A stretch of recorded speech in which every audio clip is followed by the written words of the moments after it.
For almost 39 years, about another month it'll be 39 years, I've had the pleasure of being your pastor. And I will tell you up front, it's been one of the highlights of my life. It really has.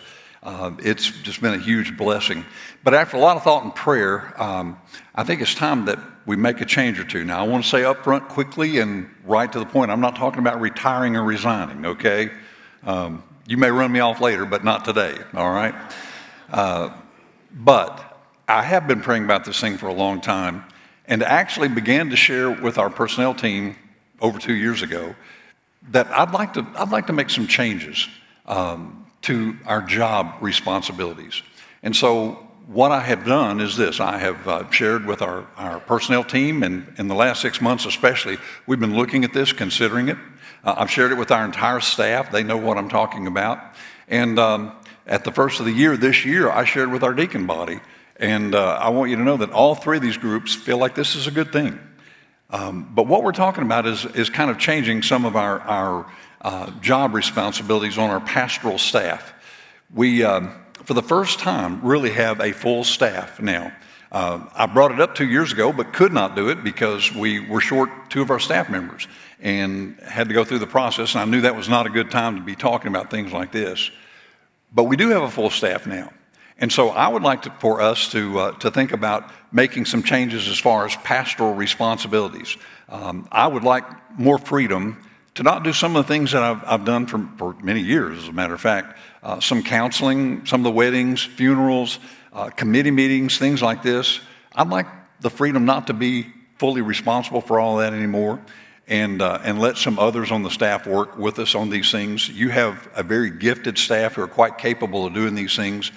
And I want the freedom in the days ahead to begin to redirect my efforts. I want it to be more discipleship oriented. I'd like to spend time with groups.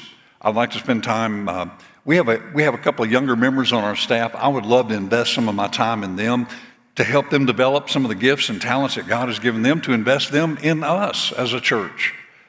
There's some things like that I'd like to do.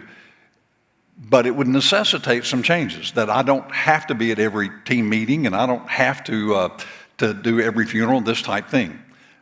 So it would necessitate, for example, that Scott White would kind of handle the daily affairs of being the pastor, and that Billy would assume the responsibilities of doing most of the funerals. I realize that I'll still be involved in some of the things along the way. I understand that.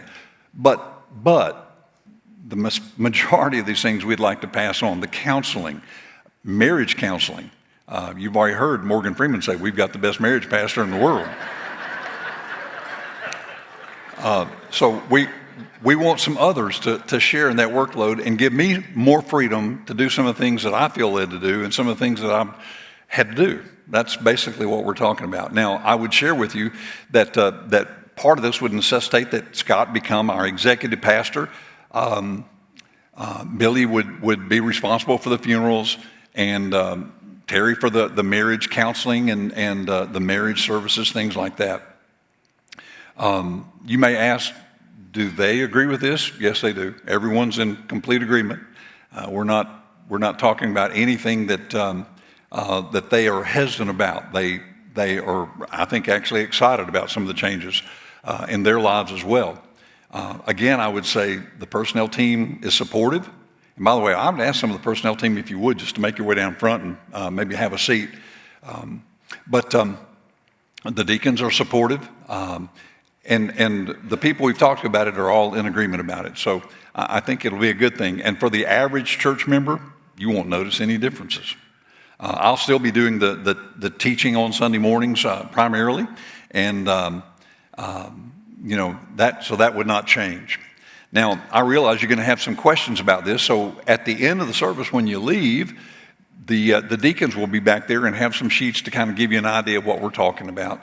And we would like to suggest that next Sunday afternoon at 4 o'clock, we have a call business meeting, and we can discuss it more if you want to then. But in this week, feel free to contact the staff, contact me, contact the personnel team, whoever you want to, and any questions you have, just ask us about it.